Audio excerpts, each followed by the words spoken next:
You're watching the Black Wonder channel, where we discuss current events, geopolitics, and much more.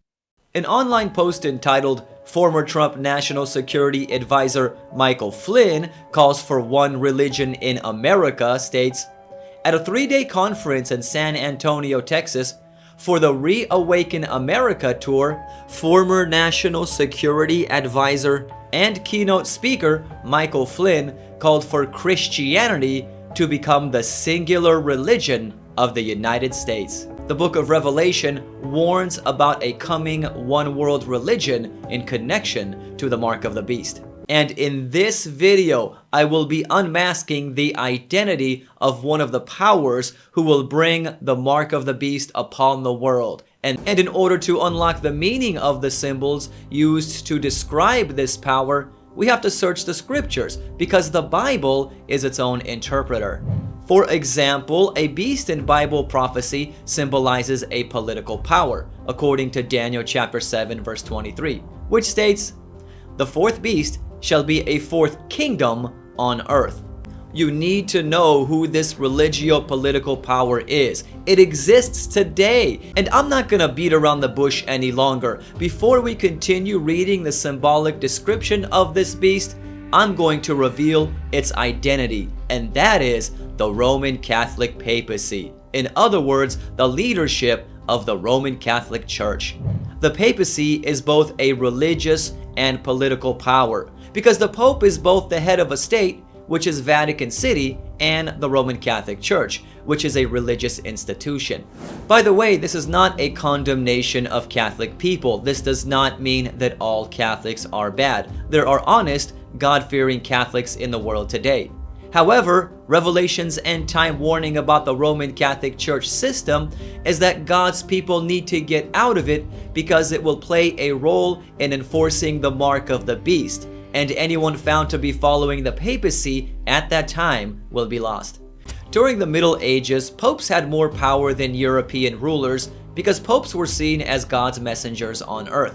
And the Pope crowned kings and emperors in Europe in order to demonstrate his approval of their right to rule. The Pope also had the right to depose or excommunicate rulers, and this happened with Henry IV, King of England. There was a dispute between King Henry IV and Pope Gregory VII, which led the Pope to excommunicate the English king in 1076 AD. In order to regain his crown, in the winter of 1077, King Henry IV traveled to the Canossa Alps in northern Italy to meet Pope Gregory VII in person and apologize. For 3 days, the king stood barefoot in the snow, begging the Pope for his forgiveness. The Pope then lifted his sentence of excommunication. Some estimates for the number of people the Catholic Church killed during the Dark Ages range from 50 to 100 million. That's more than the total amount of casualties in World War I and World War II combined. The dragon symbolizes Satan working through the pagan Roman Empire. For example, Revelation chapter 12 verse 9 says, "So the great dragon was cast out, that serpent of old, called the devil and Satan, who deceives the whole world. He was cast to the earth, and his angels were cast out with him." Speaking of the leopard-like beast, Revelation chapter 13 verse 3 tells us, "And I saw one of his heads as if it had been mortally wounded, and his deadly wound was healed."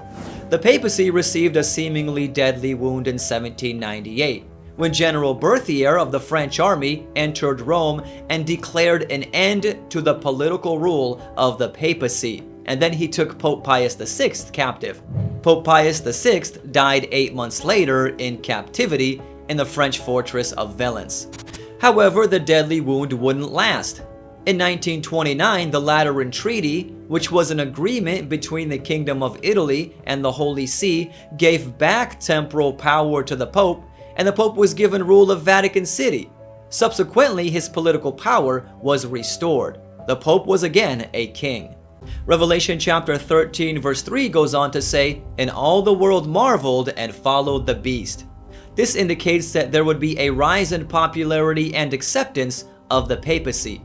One example of this is Pope Francis being declared Person of the Year by Time magazine in 2013. In 2015, Pope Francis was welcomed to the White House, where he spoke about climate change. And he also delivered a speech to Congress at the United States Capitol, where he talked about combating religious fundamentalism.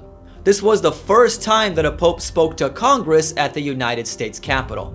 The Prompta Biblioteca goes on to claim that the Pope has the right to change God's law, stating, "The Pope is of so great authority and power that he can modify, explain, or interpret even divine laws." The Pope can modify divine law, since his power is not of man, but of God, and he acts as vicegerent of God upon earth. Nobody has the right to change God's law. Deuteronomy chapter 4 verse 2 tells us, "You shall not add to the word which I command you, nor take from it, that you may keep the commandments of the Lord your God, which I command you." The Roman Catholic Church is the largest Christian denomination in the world, with 1.34 billion members as of 2019. And there are Catholic churches in around 232 countries around the world. That's almost the entire world.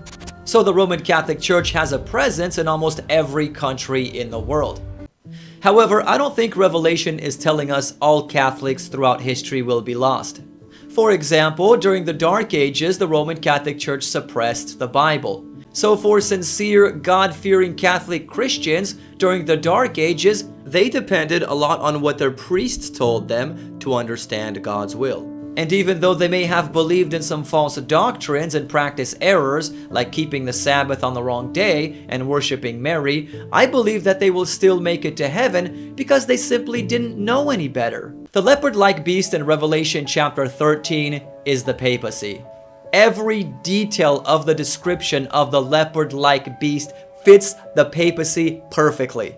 It received its authority from Rome. It's a religio-political power. It commits blasphemy by claiming to be God and to be able to forgive sins. It had a deadly wound that was healed, which happened in 1798.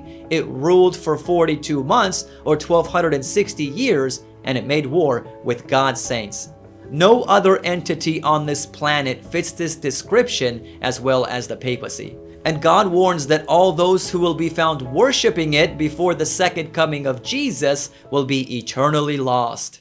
I once was a Catholic, but I ended up leaving the Roman Catholic Church once I learned about these and other disturbing facts about Catholicism. Thank you for watching the Black Wonder channel. If you found value in our content, please like, subscribe, and share.